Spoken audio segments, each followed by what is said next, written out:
Jadi seperti itu. Jadi bagi mereka yang sudah pangkat puncak dalam jabatan tapi memiliki jasa S2 tapi atau S3 tapi dengan catatan S2 dan S3-nya sudah diakui oleh BKN. Kalau belum diakui ya belum tidak kami tidak memberikan itu. Jadi yang sudah diakui oleh yang sudah ada di sistem di SAPK BKN itu akan diakui. Seperti itu. Kemudian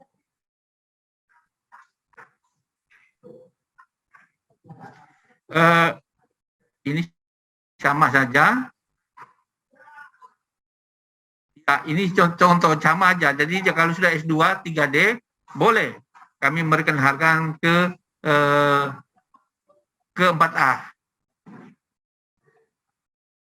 Ini bagi mereka yang pada saat penyetaraan itu masih satu tingkat di bawah. Katakanlah eselon 3 masih di 4A, maka pada saat pengangkatan itu apabila dia sudah 4 tahun dalam pangkatan terakhir, maka kami akan memberikan naik pangkat ke 4A di periode April. Atau pada saat penyetaraan, dua kemungkinan, kalau sudah 4 tahun lebih, atau dia sudah 1 tahun dalam jabatan dan 1 tahun dalam pangkatan. Ya, dan jabatan ini bukan jabatan fungsionalnya, tapi menganggap bahwa dia masih menduduki jabatan, dianggap ya, masih menduduki jabatan struktural itu. Jadi jabatan struktural terakhirnya itu sudah 1 tahun belum. Dan hitungan itu sampai periode yang periode 1 April ya. Jadi 1 tahunnya sampai periode 1 April ya, atau 4 tahunan itu sampai dengan periode April.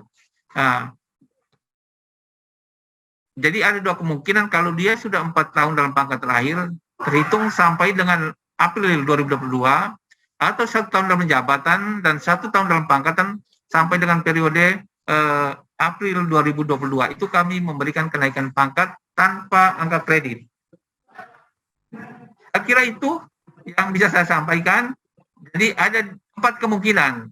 Pertama, dia udah dalam jenjang pangkat jabatannya, tapi masih pangkat terendah, maka kalau dia sudah 4 tahun atau lebih, maka boleh diberikan kenaikan pangkat ke 4B atau ke pangkat puncaknya. Tapi kalau misalnya dia masih di bawah jenjang pangkat, katakanlah eselon 3A, dia masih di 3D, pada saat pengangkatan itu juga sudah 4 tahun lebih, maka diberikan kenaikan pangkat juga. Atau dia sudah 1 tahun dalam pangkat dan 1 tahun dalam jabatan. Jabatan ini maksudnya jabatan dianggap jabatan strukturalnya, dia masih menduduki jabatan strukturalnya. Itu kami akan memberikan mereka yang kena pendidikan ya. Itu juga diberikan penghargaan. Ada selanjutnya itu perlu apa? Tetap seperti biasa sama yang lain harus dengan angka kredit. Jadi kira-kira begitu, namun perlu saya ingatkan kembali, kebijakan Men 17 hanya untuk Oktober dan April 2021. Dan untuk teman-teman di daerah yang mungkin sekarang mulai dilakukan penyetaraan, belum diatur. Jadi kalau misalnya tidak ada, tentunya kami tidak bisa memberikan itu.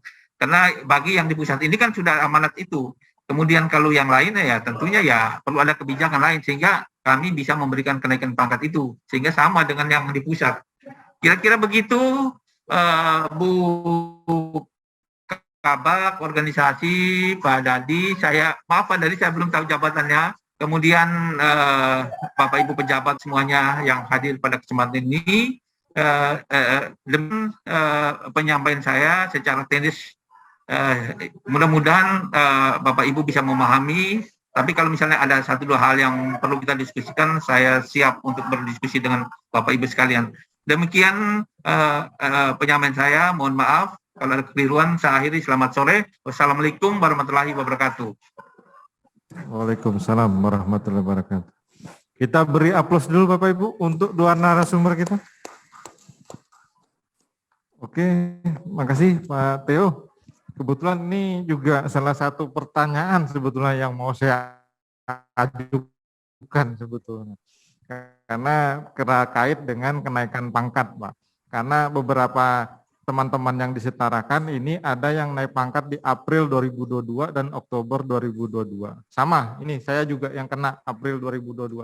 Jadi ini sebetulnya memang yang saya ingin tanyakan, tapi pas kebetulan tadi harus menunggu surat dulu ya, mau tidak mau kami menunggu kebijakan Menpan dulu berarti harus ada surat terlebih dahulu agar ada kenaikan pangkat tanpa penilaian angka kredit, Pak ya. Ya, makasih Pak. Oke, Bapak Ibu, kita masuk ke sesi pertanyaan. Di sini mungkin kami bagi untuk yang secara langsung dulu, yang hadir di tempat ini, kami bagi 3 pertanyaan terlebih dahulu. Sudah habis presentasi. Ya Pak. 3 pertanyaan terlebih dahulu, silakan. Ya, silakan Ibu. Ya.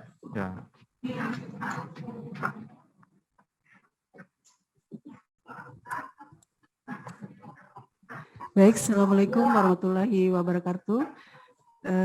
Terima kasih Mas Dadi kesempatan yang diberikan kepada saya dari Dinas Karsipan. Sesuai dengan SK yang diterima, pertanyaan mungkin kepada Pak Imam. Ya, dari SK yang diedarkan malam itu oleh Pak Dadi, untuk fungsional di Dinas Karsipan itu tertulis semua aksiparis. Nah, berdasarkan penjelasan Pak Dadi tadi bahwa selain nanti peraturan profesional juga di aksiparis itu ada peraturan Menteri Pendaya-gunaan Aparatur Negara nomor 48 tahun 2014. Di situ tertera di pasal 7 bahwa aksiparis itu terbagi-bagi lagi Mas Dadi. Jadi ada aksiparis keterampilan, kemudian ada aksiparis itu berdasarkan keahlian. Nah, aksiparis keterampilan itu berdasarkan teknis. Jadi dia didapatkan aksiparis terampil itu berdasarkan keahlian teknis. Kemudian kalau aksiparis keterampilan itu dia didapatkan berdasarkan profesionalisme. Nah, kemudian aksiparis itu baik itu keterampilan maupun dia tenaga ahli terbagi lagi menjadi 4. Jadi kalau terampil itu ada terampil pemula, kemudian ada terampil, kemudian ada mahir, dan dia sebagai penyelia.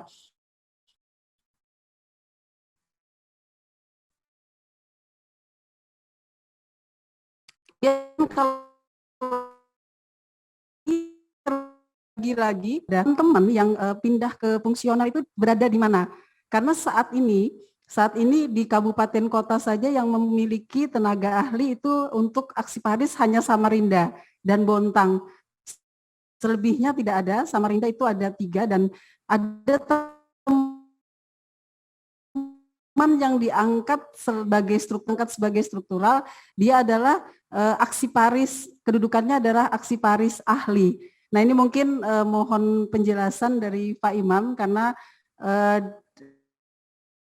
memang sudah ada fungsional dan kesetaraannya mereka di mana, karena untuk mendapatkan aksiparis ahli itu mereka minimal harus mendapatkan pendidikan dari ANDRI itu minimal 2 bulan. Dan apakah kalau dia dikategorikan sebagai aksiparis ahli, apakah teman-teman yang pindah jadi fungsional harus didiklatkan dulu supaya dia memenuhi syarat apa yang disyaratkan di dalam peraturan Menteri Pendaya-gunaan nomor 48 tahun 2014 tadi bisa terpenuhi.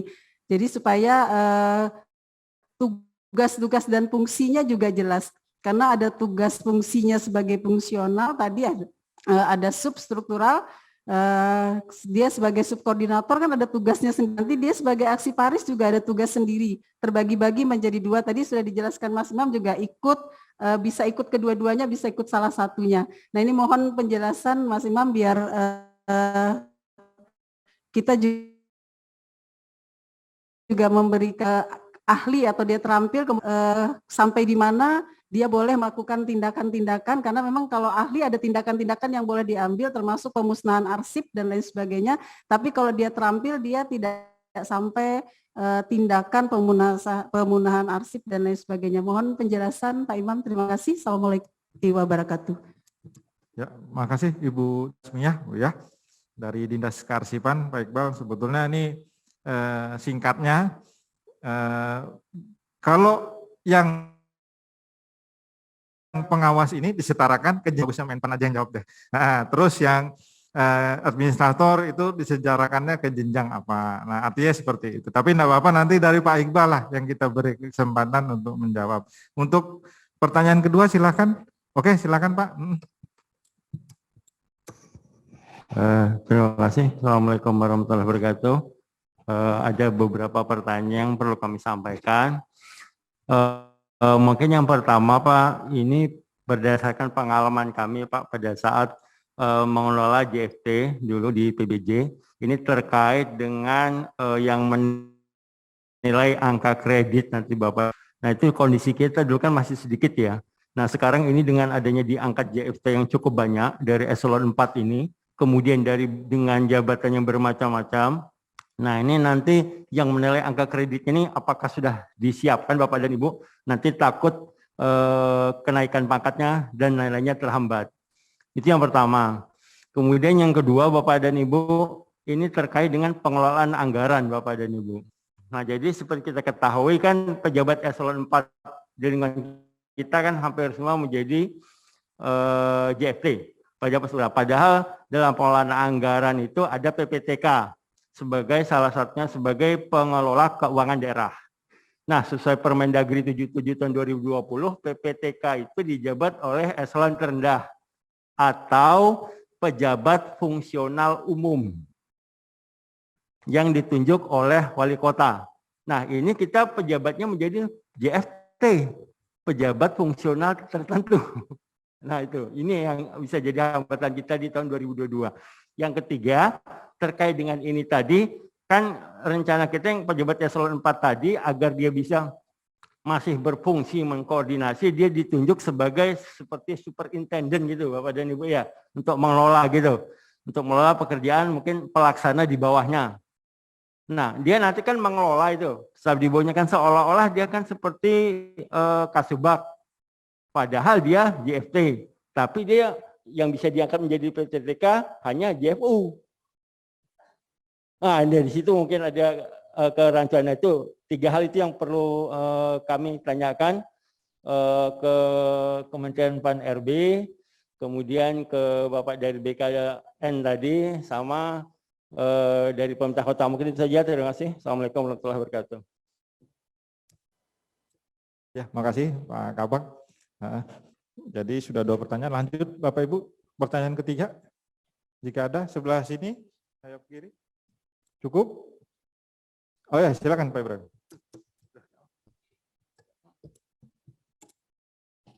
Ya, makasih Pak Dadi. Assalamualaikum warahmatullahi wabarakatuh. Selamat sore, salam sejahtera bagi kita semua. Pak Iqbal, Pak Theo yang saya hormati, dari Kementerian Dalam Negeri dan Menpan ya, Kementerian PAN. Saya kira ini ada kami pertanyaan-pertanyaan, sebenarnya pertanyaan yang sudah kami ya gelontorkan, pertanyaan internal kami lah Pak Iqbal dan Pak Theo. Ini beberapa pertanyaan secara spontanitas kami lakukan dengan dari organisasi Kota Samarinda dengan Pak Dadi, ya kan, temanya ada kami lontarkan pertanyaan ini, dan ini juga ada jawaban dari Pak Dadi.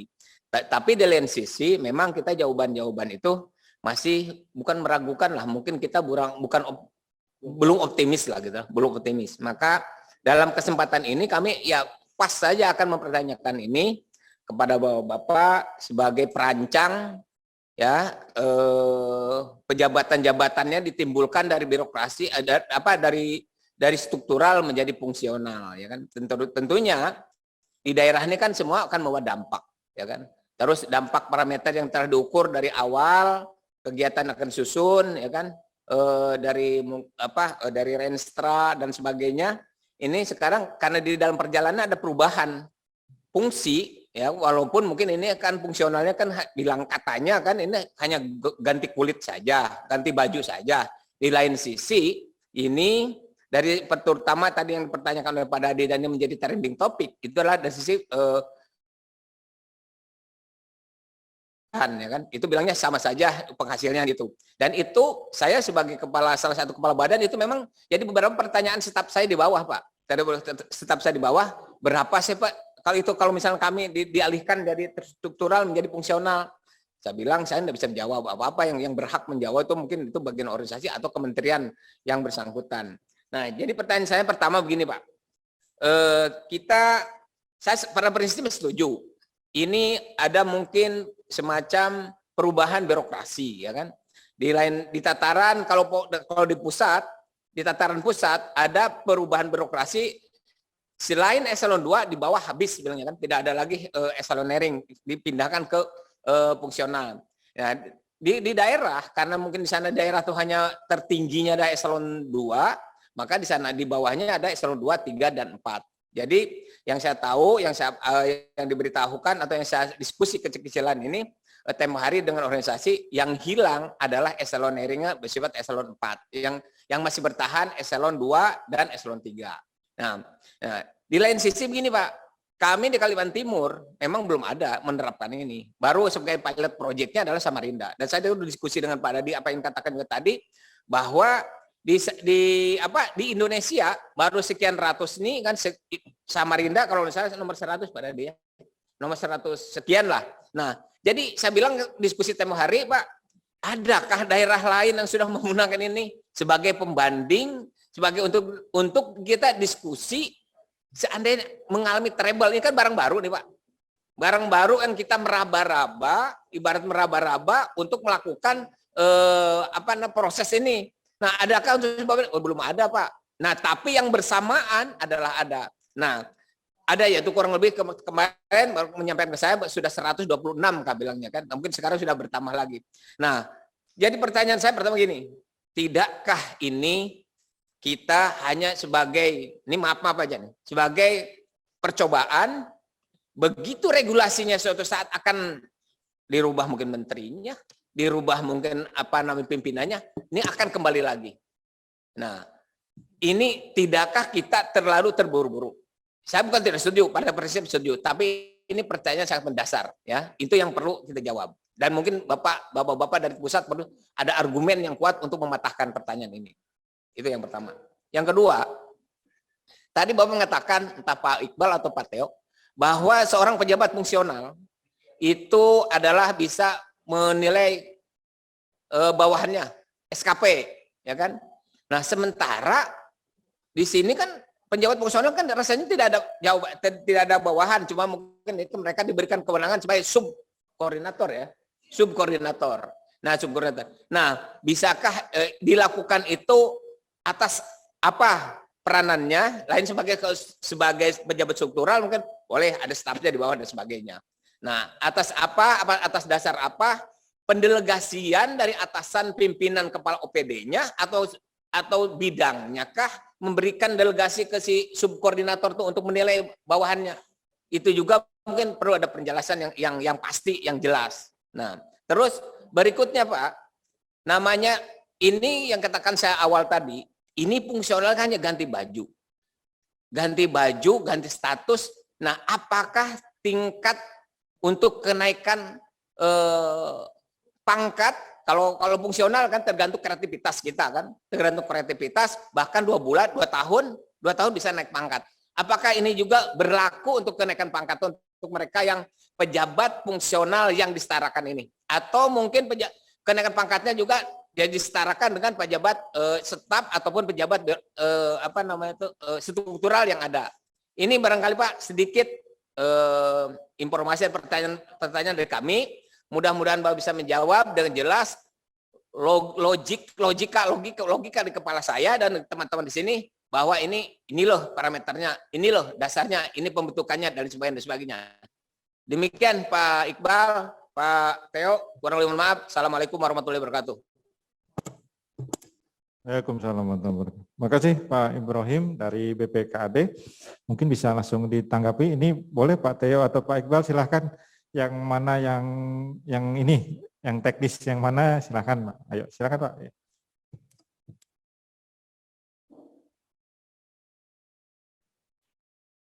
Baik, mungkin saya dulu ya. Ya, izin. Jadi untuk pertanyaan, ini pertanyaannya keren-keren Pak, Bu, benar. Jadi yang pertama nih pertanyaan dari Ibu ya, yang di kearsipan ya Bu. Jadi pertama, pejabat administrasi nanti ketika dialihkan ke JF mana? Tentunya itu hanya mengatur 3 pengalihan, Bu. Yang pertama, eselon ketika disetarakan duduk dalam jabatan fungsional ahli media. Kemudian yang kedua eselon 4 ketika disetarakan, dalam hal ini kan di pemerintah Kota Samarinda seluruhnya adalah eselon 4, tentunya akan disetarakan ke jabatan fungsional ahli muda. Dan yang terakhir untuk eselon 5 bagi beberapa instansi yang memiliki satker di beberapa daerah, eselon 5 yang merupakan pelaksana yang diberi tanggung jawab khusus itu akan beralih ke jabatan fungsional ahli pertama. Jadi pertanyaannya, apakah harus diklat dulu sebelum duduk?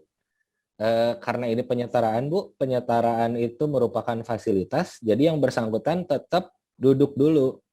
Kalau diklat, sangat perlu, saya yakin nantinya itu bisa dikoordinasikan ke instansi pembina ya, ke ANRI dalam hal ini, untuk melaksanakan diklat setelah para pejabatnya duduk. Gitu. Karena diklat tentunya sebagai dalam rangka pemenuhan kompetensi bagi para pejabat yang disetarakan. Jadi memang di beberapa instansi pembina pun diklatnya bukan untuk yang penyetaraan itu bukan diklat untuk pengangkatan, tapi diklat khusus, seperti itu mereka menormakannya. Jadi mungkin itu bisa menjawab. Kemudian yang kedua, dari Bapak ya, tim penilai. Pak Suryo, Pak, ya. Dari Pak Suryo bagian pembangunan, iya. Dari bagian Terkait pembangunan. tim penilai angka kredit tadi, Pak. Tim penilai angka kredit seperti apa? Terus siapa yang menjadi pengelola anggaran, Pak, pada saat pejabat pengawas eselon 4-nya ini tidak lagi menjadi struktural? Bolehkah masih menjadi PPTK? Nah, itu Pak. Makasih, Pak. Ya. Baik, terima kasih. Untuk yang kedua, tim penilai apakah sudah dipersiapkan? Dalam hal ini tentunya Pak, kami selalu berkoordinasi dan berdiskusi intensif dengan setiap instansi pembina. Jadi memang ke depannya nggak mungkin kan untuk semuanya mengajukan penilaian ke instansi pembina gitu, karena itu juga akan memakan waktu dan tentunya dampaknya akan merugikan bagi para pejabat fungsional. Jadi ke depannya kemungkinan akan dibentuk tim penilai instansi di provinsi, mungkin jadi nanti tiap pengajuannya melalui provinsi masing-masing Pak, seperti itu. Mudah-mudahan juga bisa kalau jumlahnya banyak bisa ke instansi gitu. Tapi memang untuk tim penilai instansi ini sudah ada mekanismenya di beberapa instansi pembina nih Pak. Jadi bisa dikoordinasikan. Kemudian untuk pengelola anggaran, sebetulnya kemarin saya sempat diskusi gitu ya Pak, sempat ngobrol juga dengan rekan-rekan dari Kementerian Keuangan. Justru ke depannya untuk jabatan pengelola anggaran ini, yaitu harus JF dari Kementerian Keuangan gitu. Harus analis keuangan pusat dan daerah seperti itu. Nah, tapi mengikuti ketentuan yang ada saat ini, karena normanya itu minimal eselon terendah ya, atau JFU yang ditunjuk oleh wali kota, jika memang tidak ada JFU yang ditunjuk, maka yang berwenang, kalau memang nggak ada eselon 4-nya udah habis semua nih, ditunjuk eselon 3-nya Pak untuk sementara. Gitu. Sampai dengan nanti adanya kebijakan dari Kementerian Dalam Negeri dan Kementerian Keuangan. Mungkin bisa sedikit Pak. Ya. Kalau di sekretariat ini kan eselon 3-nya semuanya menjadi KPA. Ya. Nah, kan di PTK-nya kemarin itu. Nah, itu Pak. Ini contoh di sekretariat Pak. Terima kasih Pak. Oke. Baik, terima kasih. Ketika yang eselon 3-nya semua menjadi KPA, untuk pelaksananya udah habis semua ya, udah nggak ada yang ditunjuk. Bisa aja Pak pelaksana Pak. Tapi kan tadi hubungannya dengan pejabat LJFT-nya tadi menjadi subkoordinator. Ya. Jadi ada subkoordinator, ada staf yang jadi PPTK seperti itu. Jadi ya kasusnya ini kan jadi terbolak-balik gitu. Ya. Padahal ya, staf di bawah subkoordinator, tapi stafnya menjadi PPTK. Ya. Ini kan terbalik-balik jadi secara jalur koordinasi nanti terbalik-balik ini. Ya. Itu sebetulnya sama kayak di tempat saya Pak. Di tempat saya gitu juga. Jadi yang akhirnya menjadi pengelola anggaran itu istilahnya mau menekan nggak bisa gitu, karena yang ditekan itu jabatannya lebih tinggi gitu. Tapi ya itu tadi, karena itu bagian dari dampak kebijakan ini Pak, dan pun subkoordinator itu bukan jabatan gitu. Jadi bukan berarti staf itu di bawah para pejabat fungsional itu Pak, karena pejabat fungsional kan berdiri sendiri gitu. Jadi mungkin dan di sisi lain gitu ya, memang Samarinda jadi salah satu yang pertama dalam melakukan ini. Kalau kita melihat best practice, tentunya nggak akan ada. Bahkan mungkin nanti Samarinda yang dicontoh sama daerah lain gitu Pak. Karena Januari kita sudah mulai anggaran ya Pak. Takut nanti setelah Iya. pelantikan anggaran nggak bisa terserap gara-gara pelantikan JFT Pak. Iya betul. Iya. Ya, misi Pak, mungkin Ya. saya bisa luruskan Pak. Iya, silakan Pak. Saya tambahkan mungkin sedikit Pak, karena terkait keuangan daerah itu lebih banyak kita mengampu aturannya pakai Mendagri Pak, Permendagri tentang pola keuangan daerah. Nah, masalahnya itu Pak, sebetulnya di pasal itu tidak menyebutkan apakah dia tertentu atau umum. Jadi ini bahasa penafsiran sebetulnya Pak. Apakah yang dimaksud Permendagri tersebut jabatan fungsional umum atau jabatan fungsional tertentu. Sedangkan Undang-Undang ASN kita itu tidak ada lagi Pak jabatan fungsional umum dan jabatan fungsional tertentu. Yang ada itu hanya ada jabatan pelaksana dan jabatan fungsional. Betul. Nah, jadi itu Pak. Jadi itu yang harus kita komunikasikan dulu terlebih dahulu. Yang dimaksud jabatan fungsional di dalam pasal itu, apakah jabatan fungsional tertentu ataukah umum? Karena Permendagri tersebut terbitnya itu lebih baru daripada Undang-Undang ASN. Nanti itu yang bisa menjawab adalah Kemendagri Pak. Karena mungkin itu Pak Suryo ya, saya tambahkan. Karena gini Pak, ini tidak sampai sebulan lagi kita memasuki tahun 2022. Nah, nanti pengelola keuangannya akan kesulitan nanti pada saat dia akan merealisasikan keuangan, nanti takut-takut pas Januari PPT Kemenagri pas mengangkat SK-nya batal semua karena yang ditunjuk adalah JFT misalnya Bapak dan Ibu ya. Bunyinya karena jelas di Permendagri yang baru ini tulisannya jabatan fungsional umum. Sebelum dia dirubah Pak namanya jabatan fungsional. Sebelum dirubah. Tapi setelah dia dirubah, Permendagri 77 tahun 2020, berubah namanya menjadi jabatan fungsional umum. Sebelum dirubah dia namanya cuma hanya jabatan fungsional. Tapi setelah dirubah 2020, mengikuti PP pengelolaan keuangan yang baru, dia menjadi bunyinya jabatan fungsional umum. Bunyinya seperti itu. Tapi sebelum dirubah namanya jabatan fungsional. Saya tidak tahu ya maksudnya Kemendagri seperti apa. Kemarin sempat kami bahas juga, belum ada solusinya terhadap itu Pak. Itu, terima kasih aja Pak. Mungkin itu aja, terima kasih. Ya baik, terima kasih Pak Suryo. Berarti kalau normanya jabatan fungsional itu jabatan fungsional yang diatur dalam ketentuan perundangan gitu. Artinya jabatan fungsional tertentu Pak kalau dulu gitu. Tapi kalau ini dinormalkannya jadi JFU malah aneh menurut saya. Bahkan kalau terkait anggarannya memang ada di Kementerian Keuangan gitu, meskipun daerah di Dagri gitu ya. Nah, Kementerian Keuangannya juga sudah men-state gitu. Ketika ada hal-hal yang berhubungan dengan anggaran, yaitu serahkan kepada fungsional-fungsional yang memang ahlinya, yaitu fungsional dalam tanda kutip keuangan gitu. Sebetulnya kalau normanya di ketentuannya JF saja, itu cocok gitu dengan statement Kementerian Keuangan. Tapi kalau jadi JFU, memang agak aneh. Nanti mungkin dapat dikoordinasikan dengan Kemendagri, semoga ada jalan cerahnya gitu.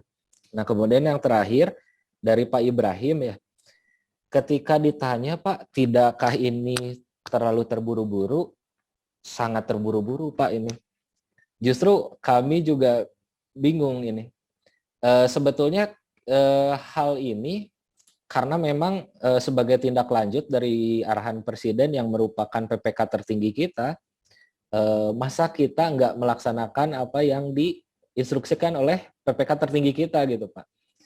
Jadi ketika disebut tidakkah ini terlalu terburu-buru, jelas terburu-buru, tapi bisa kami tanyakan lagi gitu. Ini harusnya kapan gitu kalau nggak dimulai dari saat ini gitu. Gitu. Tentunya nggak berhenti sampai di sini. Kedepannya tentu ada beberapa penyesuaian terkait dengan dampak dari penyetaraan jabatan ini. Nah, yang kedua, dasar penilaian kinerja di permen kami juga bunyi, Pak.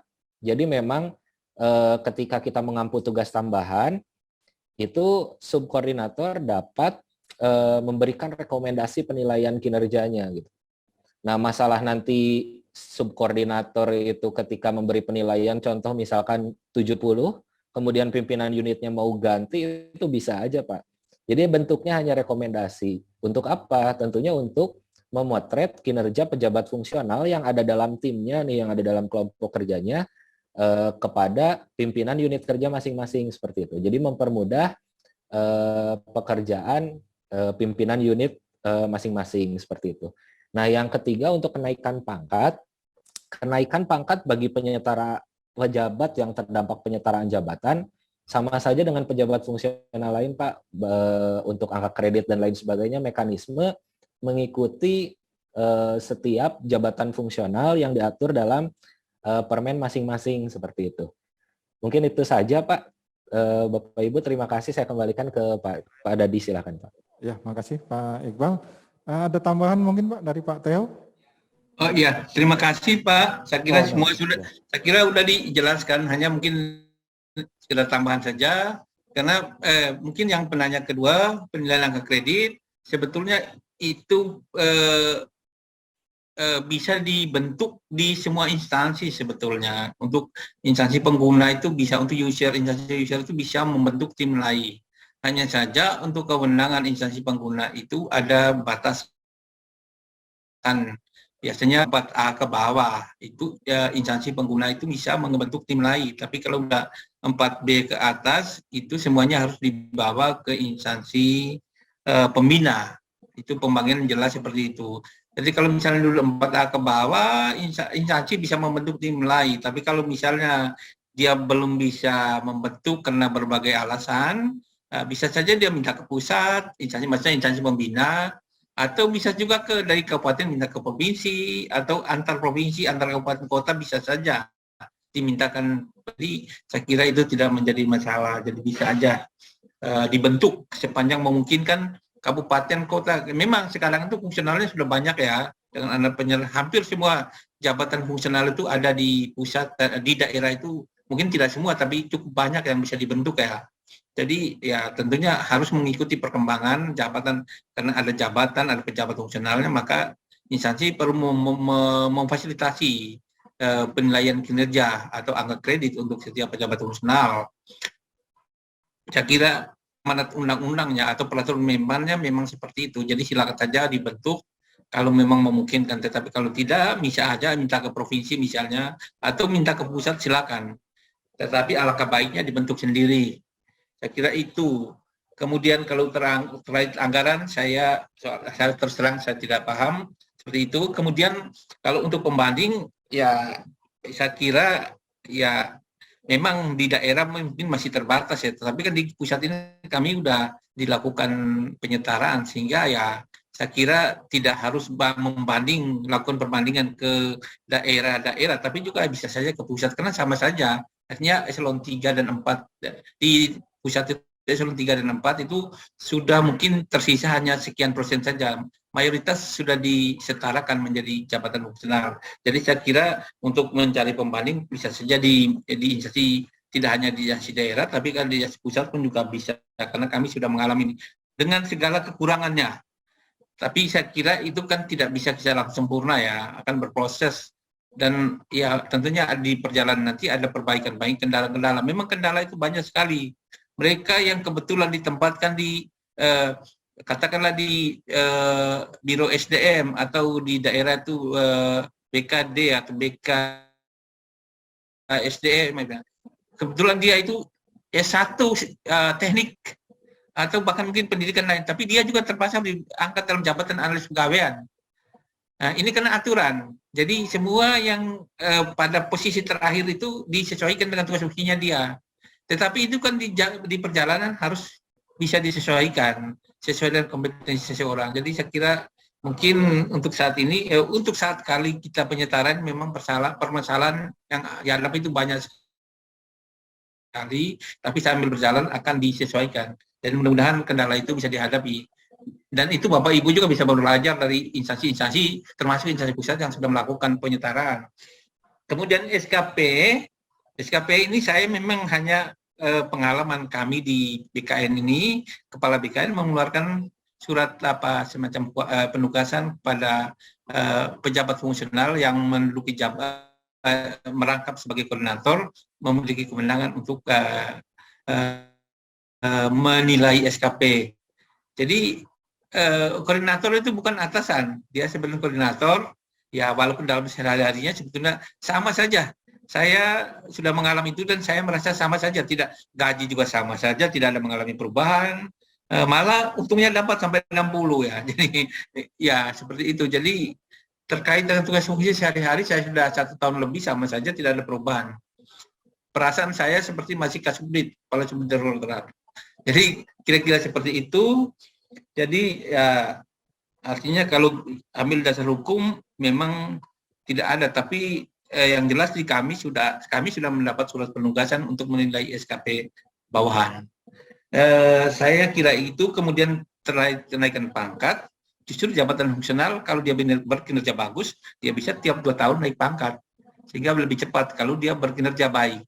Jadi paling cepat 2 tahun. Kalau di struktural kan mungkin kita bisa menunggu sampai 4 tahun, bahkan lebih. Tapi kalau di fungsional, kalau kita berkinerja bagus, itu akan lebih cepat naik pangkat.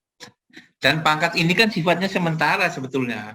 Kalau pangkat yang amanat ASN itu kan pangkat dalam arti kelas jabatan ya, bobot jabatan itu bukan, memang pangkat itu, kata pangkat itu sendiri masih ada, tapi pangkat dalam pengertian lain sesuai dengan amanat undang-undang ASN. Jadi pangkat yang kita gunakan ini sebetulnya masih transisi. Kita masih menggunakan PP-nya sudah dicabut ya, PP 99 untuk PP 12 tahun 2022 tentang kenaikan pangkat. Nah, itu sudah dicabut, tapi perkah atau petunjuk pelaksanaan dari PP itu masih ada. Dan itu ada di PP 17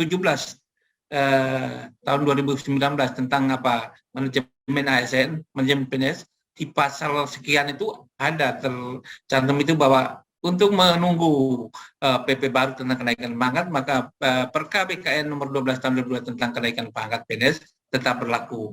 Apabila sudah ada aturan baru, otomatis PP ini Perka BKN dicabut. Seperti itu. Jadi kenaikan pangkat kita ini memang sebetulnya masih masa transisi. Kalau sudah saatnya nanti PP yang baru turun, maka kita tidak lagi mengenal golongan ruang ya.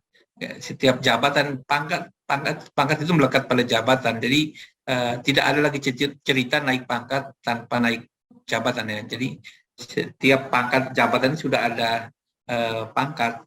Jadi iya, siapapun menduduki jabatan A atau jabatan B, di sana itu sudah ada pangkatnya dan dia berhak untuk menduduki pangkat tersebut. Jadi saya kira gitu ya. Jadi untuk kenaikan pangkat pejabat fungsional itu tetap kalau paling cepat 2 tahun sudah bisa naik pangkat. Saya kira itu saja Bapak Ibu sekalian. Ya, makasih Pak Theo. Ada tambahan lagi Pak? Oh ya, silakan Pak Ibrahim. Ya, sedikit Pak Dadi mungkin saya tambahkan. Ini menyambung dengan yang tadi, mungkin ini Pak Iqbal barangkali yang bisa menjawab. Begini Pak, kita ini, saya sebagai kepala BPKD, kepala OPD, jadi kepala BPKD itu sebagai kepala BPKD, kepala OPD-nya, saya bertanggung jawab terhadap belanja dan barang yang kita kelola, ya kan. Tapi di lain sisi saya sebagai SKPD-nya, SKPKD-nya dan PPKD-nya, saya sebagai sebagai bendahara umum daerah itu menyalurkan dana-dana yang diminta oleh beberapa OPD sesuai dengan RK dan DPA yang dia dibuat. Ya. Nah, kiblat kita, kitab suci kita itu adalah Permendagri yang sekarang Permendagri nomor 77 ya, tentang teknis pengelolaan keuangan daerah, tentang teknis pengelolaan keuangan daerah itu tahun 2020. Begitu juga PP-nya adalah PP 12 tahun 2019 ya, tentang pengelolaan keuangan daerah.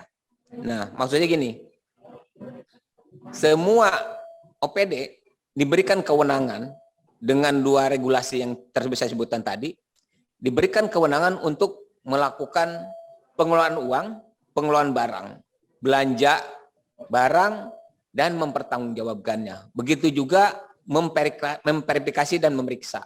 Nah, Yang selama ini Bapak Ibu sekalian, Pak Iqbal yang saya hormati atau menurut Pak Theo, ini verifikasi itu digeser, tidak lagi ada di BPKD, tetapi digeser kepada OPD-OPD yang notabene dikepalai oleh atau diketuai oleh sebagai PPK pejabat pengelola keuangan itu adalah Kasubag Keuangan atau Kaur Keuangan.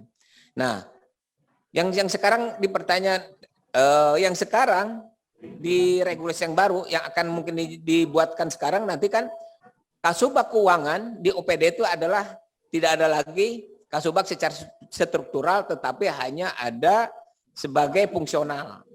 Nah, pertanyaan saya, apakah boleh pejabat fungsional tersebut menjabat sebagai PPK di OPD masing-masing? Karena ini sangat penting, Pak. Ingin sangat urgent dan ini sangat vital. Ini verifikasi. Ini tim memeriksa. Tim verifikasi baik itu SPP, SPM yang dikeluarkan oleh OPD tersebut. Sehingga kalau ini mungkin tidak jelas statusnya, ini khawatir saya akan ini lempar-lemparan saja kan. Nah, kalau toh mungkin pasti jelas, oh boleh. Ini hanya ganti kulit saja. Boleh saja mungkin sebagai subkontrak subordinator itu boleh sebagai ya mungkin ya syukur alhamdulillah itu ada kepastian bagi kami di daerah untuk mendelegasikan kepada OPD-OPD tertentu, tidak ada keraguan lagi untuk menjabat itu subkoordinator analisis keuangan sebagai PPK di OPD masing-masing. Demikian Pak, makasih. Ya, makasih Pak Ibrahim. Mungkin dari Pak Iqbal bisa memberikan ini Baik. arahan terkait pola pengelolaan keuangan selama ini tentang pejabat fungsionalnya. Kalau kita lihat di pusat seperti apa? Terima kasih Pak. Iya, ya betul Pak. Justru gini Pak, ini ada salah satu live ya. Kami waktu itu live YouTube juga Pak di YouTube Asdep Manajemen Karir Talenta. Jadi saat itu yang kami bedah adalah analis keuangan gitu. Nah justru JF ini hadir untuk apa ya? Jadi gini, kedepannya itu justru pengelola PPK, PPSPM itu tuh ya harus analis keuangan Pak memang. Jadi rekan-rekan dari Kementerian Keuangan sendiri sebagai instansi pembina gitu yang menggagas JF tersebut, harapannya adalah kedepannya tuh yang menjabat sebagai pejabat pengelola anggaran, pejabat pembuat komitmen maupun PPSPM gitu, harapannya memang serahkan pada ahlinya gitu. Ahlinya ya JF analis keuangan. Kemudian ketika disampaikan tadi di saya juga Pak kebetulan prakteknya di Kementerian Pan-RB gitu, yang menjabat sebagai pejabat pembuat komitmen dan pengelola anggaran yaitu pejabat fungsional Pak gitu. Dan sebenarnya justru saya juga pengen tanya nih, memang ada regulasi yang tidak memperbolehkan gitu Pak? Atau memang ini regulasinya diatur ketat? Justru ketika ada norma penyederhanaan birokrasi dan penyetaraan jabatan ini, garda terdepannya itu para pejabat fungsional seperti itu. Ya, maaf Pak Iqbal. Ya. Gini, sepengetahuan saya, justru kan BPK, BPKP atau BPK itu kan sudah mendahulukan kan fungsional dikedepankan. Betul. Tapi di jabatan struktural, Kaur Keuangan itu mereka tidak dihapuskan, Pak. Ya. Tetap ada Kaur Keuangan sebagai dia PPK-nya itu. Ya. Itu Pak, makasih. Oh baik. Tapi mungkin ini nanti konsolidasikan ke Kemendagri ya Pak. Tapi kalau di kami praktiknya seperti itu. Biasanya di jabatan fungsional itu terurai tugas fungsinya. Ya. Jadi kalau misalnya biasanya ada di dalam uraian tugasnya. Jadi kalau sepanjang di dalam uraian tugas itu ada tugas-tugas itu, maka fungsional itu berhak penuh untuk melakukan tugas. Dan tinggal kita membaca aja di rincian tugas dari pejabat fungsional itu. Seperti halnya pengelola barang dan jasa, terurai tugas untuk tender dan segala macam itu tugas fungsi pengelola barang dan jasa. Begitu juga auditor, kemudian pemeriksa di BPK itu terurai jelas. Jadi saya kira sama saja ini juga. Kalau pasti di uraian tugasnya itu ada, dan kalau ada berarti dia berwenang untuk itu. Itu tambahan aja, Pak. Pak Dedi, Ya, ya. Jadi saya luruskan, hampir semua di dinas badan itu keuangannya sudah jadi analis keuangan pusat dan daerah. Kurang lebih kita menyetarakannya itu, Pak.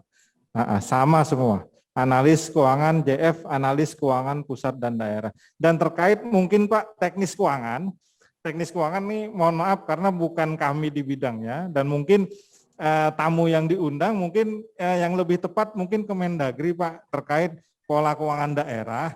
Ini kan dirjennya kan Dirjen Keuda Pak ya, Dirjen Keuangan Daerah, itu yang terkait dengan keuangan daerah. Mungkin yang di sini bisa kita lebih terkait dengan pola penyederhanaan ini seperti apa, mekanisme kerja kita nanti itu seperti apa. Karena itu udah teknis masuknya di keuangan. Kalau kita di keuangan mungkin nanti ada Kemendagri yang bisa memberikan penjelasan terkait pola keuangan daerah. Mungkin kita lanjut ya Bapak Ibu ya.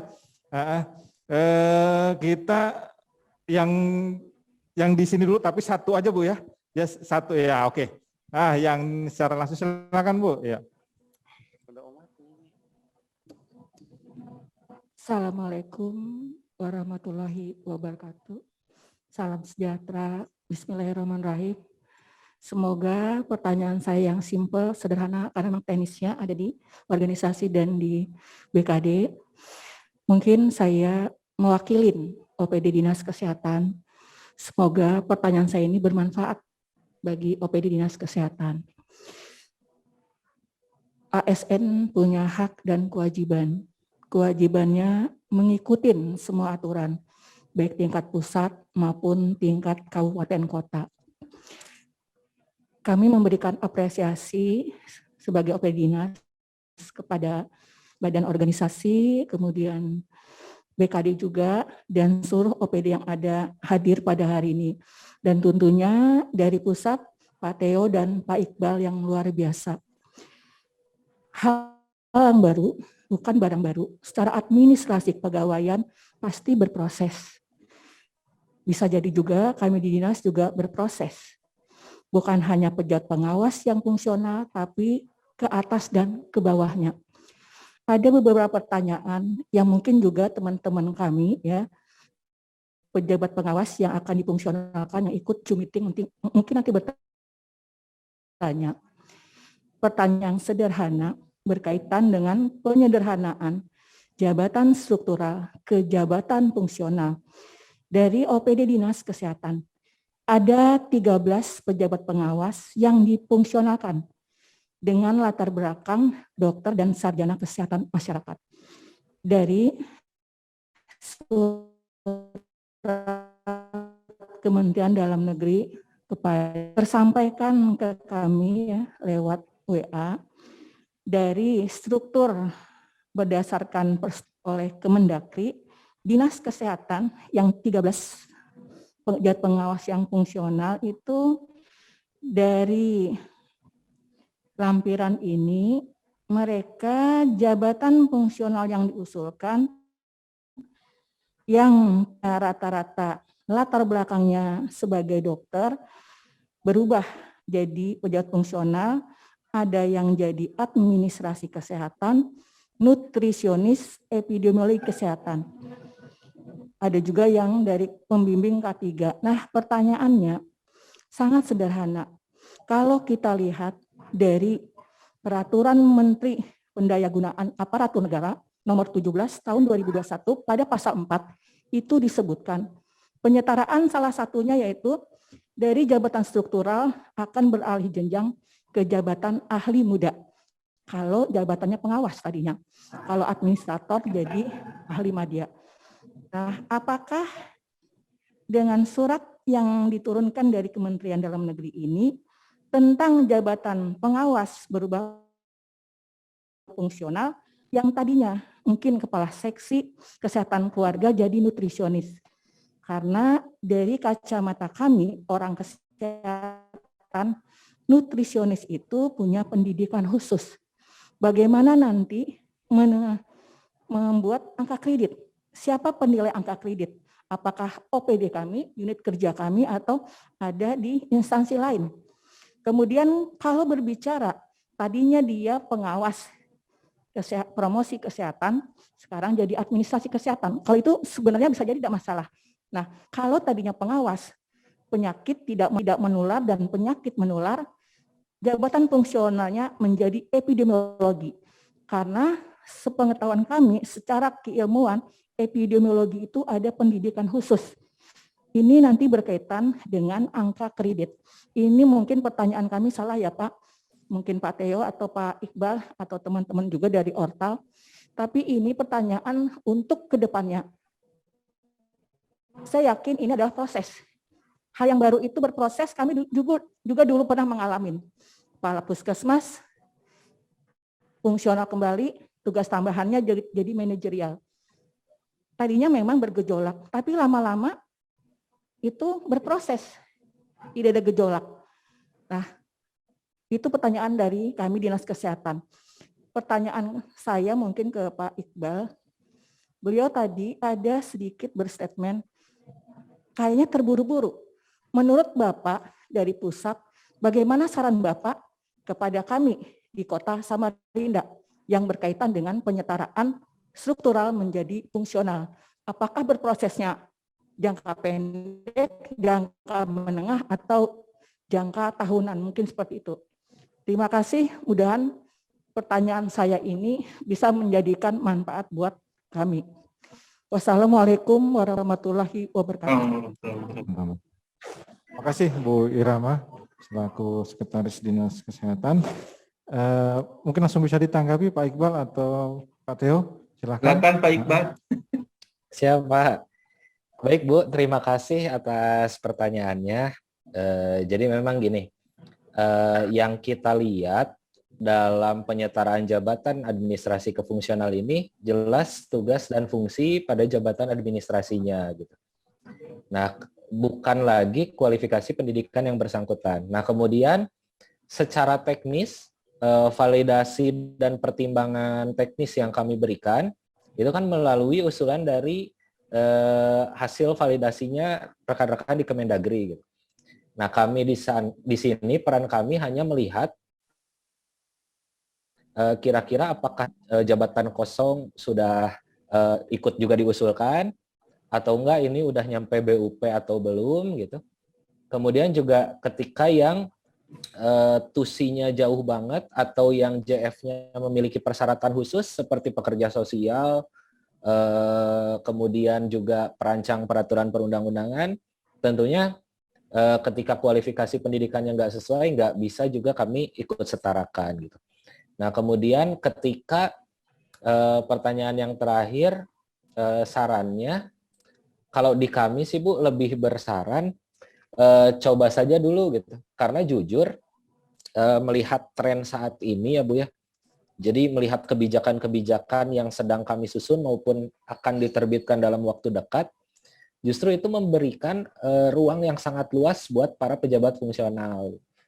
Jadi jujur, memang waktu di awal juga nggak hanya di rekan-rekan di Pemda, di rekan-rekan pusat juga di awal pada takut Bu, pada bahkan sampai banyak bergulir gitu protes ke kami.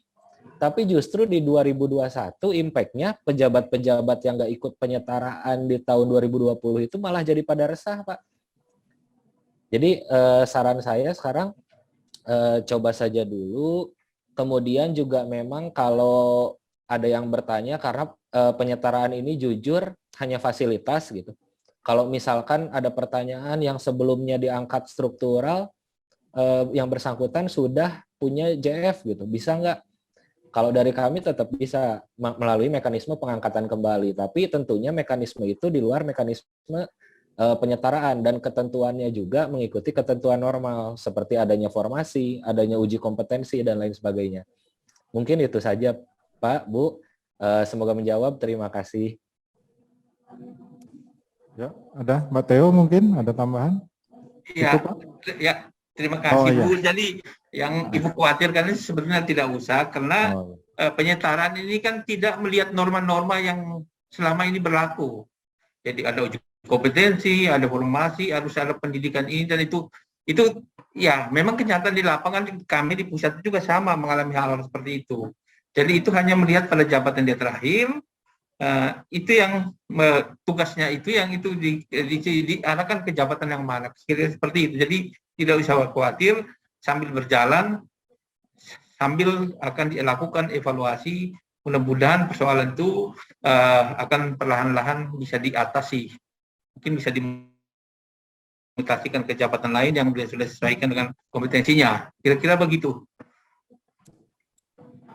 Pak Theo, ya makasih Bu ya, Ya, cukup. ya, gitu. Oke. Iya.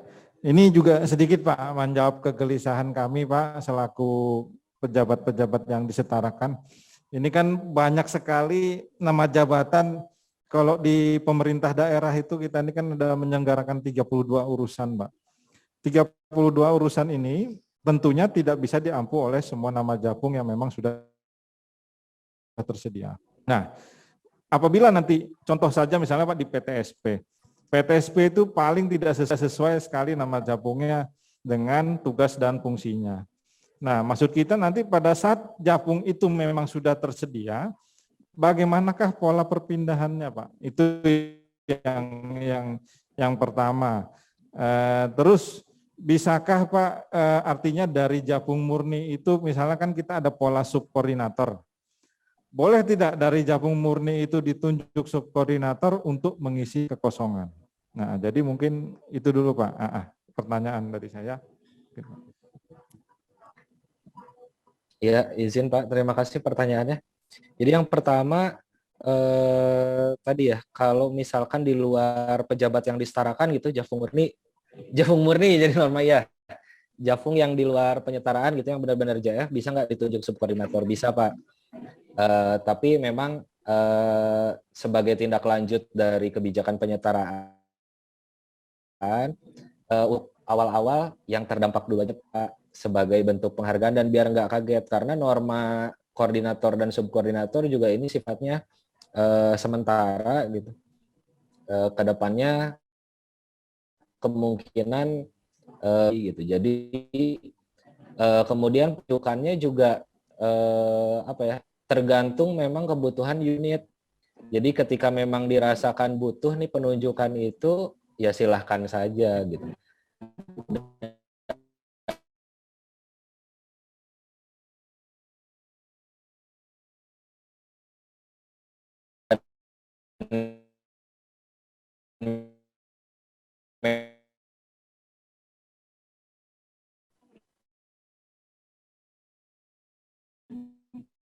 Yang pindah tadi kalau misalnya nanti ada japung yang sesuai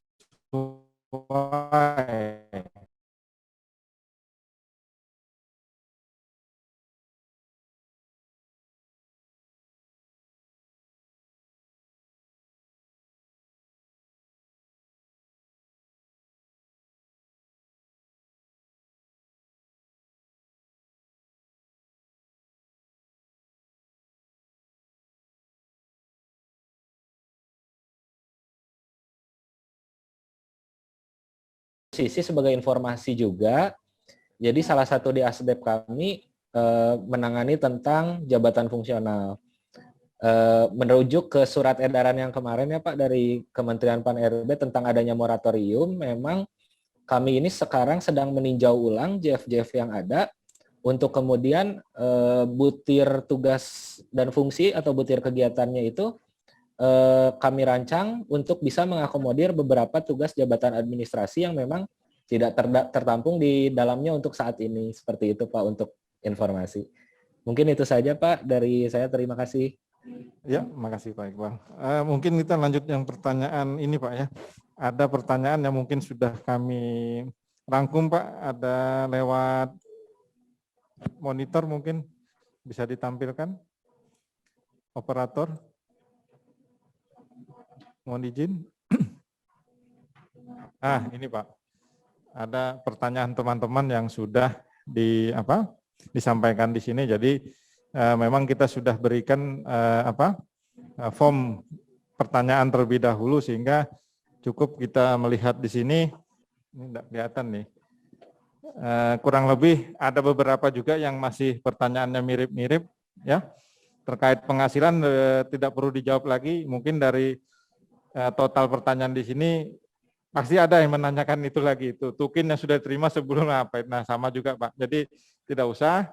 Jika seseorang menjadi fungsional penyuluh, apakah selamanya tidak bisa? Nah itu Pak, apakah selamanya ini kasusnya sama kayak tadi Pak ya?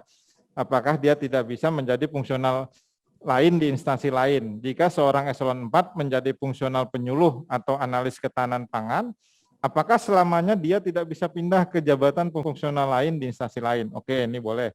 Itu Pak. Sebagai JF dapat ditunjuk sebagai PPTK. Nah ini yang tadi sudah ditanyakan juga Pak.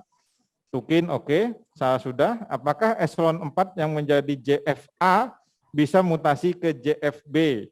Dan bagaimana dengan perhitungan angka kreditnya pada JF lama dan JF baru? Nah ini sama kurang lebih pertanyaan saya tadi, hanya pengembangan lagi. Bagaimana perhitungan angka kreditnya? Nah ini ada pengembangannya. Mohon penjelasan di seksi kajian calon investor dapat disetujui dengan catatan. Oh ini yang sudah dapat rekom itu Pak. Ada tulisannya dapat disetujui dengan catatan. Ini biasanya sih karena pendidikan ya Pak ya. Biasanya karena pendidikannya yang kurang, ya yang harus disesuaikan. Terus apakah Pemkot sudah persiapkan perubahan perwali? Nah ini lain nih Pak, ini teknis internal biar nanti yang kami ini kan. Saya di bidang peternakan kasih benih apa ini tidak seharusnya pengawas bibit ternak. Nah ini juga seharusnya sama Pak, tidak bisa mengakomodir semua tugas fungsi.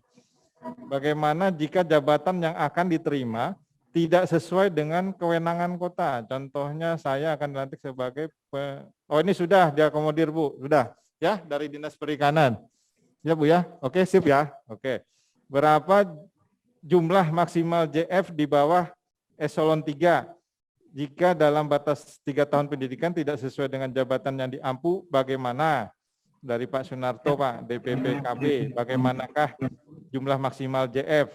Nah, ini juga mau ditanyakan. Untuk BKN, ada lagi nih Pak, bagaimana kalau sudah pangkat 4A selama 7 tahun, tapi jabatan eselon 4A dengan penyetaran Jafung Muda, apakah bisa diusulkan menjadi pangkat naik 4B? Oh ya nih bagus Pak, pertanyaannya nih sama Pak. Apakah bisa naik pangkat, tetapi jenjang itu ikut apa tidak? Nah gitu Pak, itu yang ini yang selama ini juga kami bingung kan Pak. Boleh tidak jenjang itu ikut naik atau hanya pangkat saja naik tapi jenjang tidak boleh. Nah ini juga sama bagus itu Pak. JFT yang memiliki tabungan angka kredit dilantik sebagai JF baru, bagaimana dengan tabungan kreditnya? Nah ini nanti biar BKN juga Pak. Untuk Prakom apakah nantinya sama nih tunjangan juga. Pasca penyetaraan apabila tidak terdapat slot koordinator, ini tadi sudah jelaskan. Apabila subkoordinator pensiun, apakah dapat diisi oleh JFU? Oh sama sudah tadi. Apakah setelah penjalanan jabatan fungsional, pejabat eselon 4 dengan dapat menjadi peneliti? Karena kami tahu syarat peneliti berpendidikan S2. Sudah dijawab juga, ya Pak ya. Karena tidak memandang ininya dulu. Mohon maaf, apakah ada keuntungan kerugian yang diperoleh? Nah ini sudah tadi juga sudah jelaskan. Mohon maaf, kata Menteri SDM. Waduh, pengangkatan Japung ditunda dulu. Nah ini apa lagi nih Pak? Bingung kita.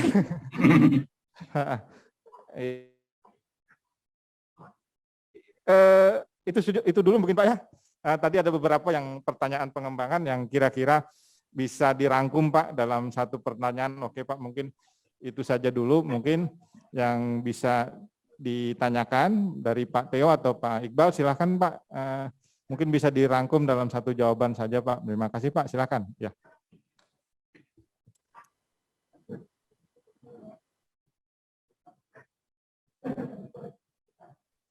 Pak, mohon maaf tadi saya terlempar, tapi sempat mengikuti yang di awal. Jadi memang biasanya disetujui dengan catatan itu di kami ketika kualifikasi pendidikannya nggak sesuai seperti itu. Nah kemudian mekanisme perpindahan gitu ya ke JF lain, tentunya sebagaimana mekanisme perpindahan dari satu jabatan ke jabatan lainnya yang dihitung yang dimuat dalam Permenpan 13 tahun 2019. Nah kemudian kami juga Pak kemarin baru mengundangkan gitu ya Permenpan nomor 22 tahun 2021 tentang pola karir PNS seperti itu. Nah, itu di situ termuat semua tentang gimana sih karir JF ke depan, karir JA ke depan gitu, pelaksana ke depan seperti apa, di situ udah termuat semua. Nah, kemudian tadi ada pertanyaan bagaimana jika jika pendidikan yang ditempuh dalam 3 tahun itu nggak sesuai. Itu sebenarnya rasanya gini Pak, ketika kita duduk dalam JF gitu ya, kemudian kita membutuhkan kompetensi itu, tentunya pendidikan yang ditempuh juga nggak bisa sesuai keinginan kita gitu, tapi sesuai dengan kebutuhan rencana pengembangan kompetensi instansi atau HCDP seperti itu. Dan itu pun yang menjadi salah satu muatan yang diatur nantinya dalam rancangan transformasi tugas belajar yang sedang kami gagas gitu. Dan insya Allah dalam waktu dekat edarannya dapat terbit. Mungkin itu saja Pak sebagai inti dari kami. Jujur kami mengapresiasi betul atas respon cepat yang dilakukan oleh pemerintah Kota Samarinda. Tentunya ini juga pastinya disampaikan oleh pimpinan kami dalam laporan dengan Wapres saat ini gitu. Intinya jangan khawatir Bapak Ibu, karena kita coba dulu gitu sampai juga dengan di sisi lain kita juga sambil mengevaluasi mana-mana saja yang kurang. Tentunya akan terus kami perbaiki gitu, itu komitmen dari kami agar para pejabat yang disetarakan tidak mengalami kerugian. Mungkin itu saja Pak, Bu, terima kasih. Terima kasih. Pak Theo mungkin Pak ada tambahan tadi Pak terkait pola, iya Pak, pola yang pangkat kredit tadi. Ya, terima kasih Pak. Jadi tadi kalau saya baca itu pertanyaan, bolehkah jabatan fungsional A berpindah ke berpindah ke instansi lain dengan jabatan A, atau dia jabatan A berpindah ke instansi lain dengan jabatan B, seperti itu. Sebetulnya kalau kita bicara pindah, itu kan sudah ada persetujuan instansi asal dan instansi yang menerima, dan instansi yang menerima itu kan sudah siap dengan jabatan apa, dan itu harus ada kesepakatan dulu antara yang bersangkutan dengan instansi yang dituju. Sepanjang itu dia instansi yang dituju disiap, ya proses pindah itu akan berjalan, BKN yang akan memproses perpindahan itu. Ya, dengan kesepakatan jabatan apa yang sudah disepakati bersama. Kalau misalnya yang bersangkutan menolak, ya tidak terjadi perpindahan. Jadi itu sudah diatur. Jadi proses perpindahan itu harus instansi yang tuju harus siap menerima dengan jabatan apa. Seperti itu. Jadi tidak boleh, tidak seperti dulu, hanya pindah saja. Terus nanti setelah di instansi yang tuju, dia tidak jelas posisinya dia. Jadi setelah SK pindah dari BKN, maka instansi PPK berhak untuk melantik yang bersangkutan dalam jabatan yang sesuai dengan kesepakatan pada saat proses pindah itu. Jadi kira-kira seperti itu. Kemudian kalau misalnya pindah, namun demikian persetujuan itu tentunya melihat formasi, melihat kompetensi seseorang, seperti itu. Jadi seperti itu. Kemudian pindah dalam organisasi pun juga bisa saja, sepanjang entah itu jabatan lain misalnya, bisa saja sepanjang dia memenuhi kompetensi itu. Hanya ya tadi sudah dikatakan Pak Iqbal, orang berpindah tentunya mengikuti ketentuan umum jabatan itu, bahwa ada uji kompetensi dan ada syarat-syarat lain yang ditentukan oleh jabatan fungsional. Jadi harus kita ikuti. Kemudian yang menjadi persoalan selama ini yang ditanyakan teman-teman, ketika saya sudah 3D sudah muda, saya ngumpulin angka kredit dan saya bisa ke 4A, dan apakah boleh saya ke Madya? Atau saya tetap sebagai subkoordinator? Seperti itu pertanyaannya, seperti itu. Nah, ini kan menjadi tentunya harus ada aturan yang mengatur begitu. Apakah saya bisa ke A? Saya bisa kenaikan jenjang Madya dengan posisi sebagai, apakah sebagai koordinator saya bisa berpindah menjadi koordinator, atau saya menduduki fungsional yang biasa saja tanpa ada embel koordinator. Seperti itu yang ditanyakan ke kami. Nanti memang saat ini Bapak Ibu belum mengalami itu, tetapi setelah disetarakan akan muncul pertanyaan seperti itu. Kalau saya sudah dapat naik pangkat apa, berarti kan saya kan boleh ke media. Tapi kalau ke media saya itu tetap sebagai subkoordinator, atau saya bisa jadi koordinator, ataukah saya sebagai fungsional normal. Kemudian bagaimana dengan income yang saya peroleh, terus terutama terkait dengan kelas jabatan, itu kan yang dipertanyakan seperti itu. Nah, ini yang saya juga sampai saat ini belum bisa menjawab. Tapi itu akan ada pertanyaan seperti itu. Jadi begitulah. Mungkin maaf saya tidak bisa memberikan jawaban yang karena harus didukung dengan aturan. Tapi sampai saat ini kan masih mungkin sedang dipikirkan oleh teman-teman di Menpan, sedang dibahas. Sehingga ya kita harapkan semua bisa berjalan lebih lancar gitu kira-kira. Kira-kira itu Pak Dadi yang bisa saya jawab. Iya. Oke, Bapak Ibu, ini waktunya sudah ini satu saja ya. Satu saja soalnya ini saya sudah ini Pak, ada satu saja. Ya, silakan Pak. Ya. Boleh. Ya. Ya. Terima kasih. Assalamualaikum warahmatullahi wabarakatuh.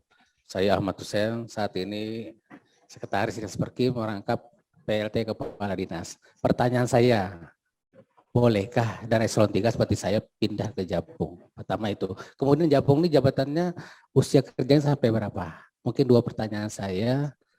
Terima kasih. Assalamualaikum warahmatullahi wabarakatuh. Iya Pak. Oke, siap. Makasih Pak. Jadi bolehkah Pak pejabat eselon 3 pindah ke jabatan fungsional? Kalau pindah ke jabatan fungsional, jenjangnya apa, pensiunnya berapa? Oke, sip Pak. Oke, itu aja Pak ya.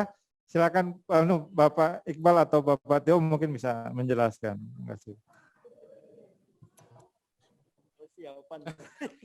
Ya izin Pak, jadi pindahnya seperti tadi ya ke JF Madya gitu. Kalau melalui penyetaraan, kalau di luar penyetaraan juga kalau memang normanya in passing kan melihat dari pangkat dan sebagainya gitu. Nah kemudian apa tadi yang pertanyaan kedua Pak? Saya lupa. Iya, dia pejabat eselon 3 ini kalau misalnya pindah ke jabatan fungsional bisa apa enggak Pak? Iya. Bisa Pak tentunya. Bisa aja. Terus kemudian apalagi tadi? Pensiunnya Pak. Ya. Pensiunnya 60 Pak. 60. 60. Okay. Iya. Ya mungkin seperti itu. Makasih Pak. Itu aja ya, oke siap. Nanti mungkin gini aja Bapak Ibu, ada beberapa pertanyaan yang mungkin yang tidak bisa kita akomodir semua. Silakan nanti Bapak Ibu bisa menyampaikan ke kami. Nanti juga saya akan coba menyampaikan ke Pak Iqbal ataupun Pak Teo. Karena mohon maaf nih Pak Iqbal juga Pak Teo juga ada kesibukan. Dan waktu kita juga sudah istilahnya sudah mendekati jam ini. Kalau waktu Indonesia Tengah Pak, di sini sudah jam pulang kantor Pak. Jadi istilahnya di sini nanti silakan Bapak Ibu bisa menuliskan pertanyaan, ada link yang sudah kami berikan, nanti insya Allah nanti akan saya sampaikan ke Pak Iqbal ataupun Pak Teo. Nah, jadi mungkin itu saja, diharapkan mungkin mudah-mudahan pertemuan ini dapat mencerahkan kita semua, terutama bagi calon-calon jabatan fungsional yang insya Allah nanti akan disetarakan di hari Jumat. Nah, mudah-mudahan ini ada sedikit wawasan. Terima kasih untuk narasumber kita, Pak Iqbal. Terima kasih Bapak Teo juga. Aplaus dulu untuk kedua narasumber. Ya, terima kasih. Kurang lebihnya saya mohon maaf. Wabillahi taufiq wal hidayah. Wassalamualaikum warahmatullahi wabarakatuh. Saya kembalikan ke MC. Baik, terima kasih Bapak. Bapak Ibu hadirin yang kami muliakan. Dengan berakhirnya diskusi tadi, maka berakhir pula seluruh rangkaian acara kita pada hari ini. Semoga apa yang kita dapat dari dua narasumber hari ini dapat bermanfaat bagi kita semua dan menjadi nilai ibadah bagi kita. Saya selaku MC mohon maaf apabila ada kesalahan dalam pelaksanaan acara ini. Billahi taufiq wal hidayah. Wassalamualaikum warahmatullahi wabarakatuh. Ya Pak, makasih Pak. Pak Hussein mau panjang umur. Pamit, Ya. pamit pada hari. Terima kasih. Ayo Pak Kalau saya Teo. mau pindah ke jabatan Pamit. fungsional panjang umur.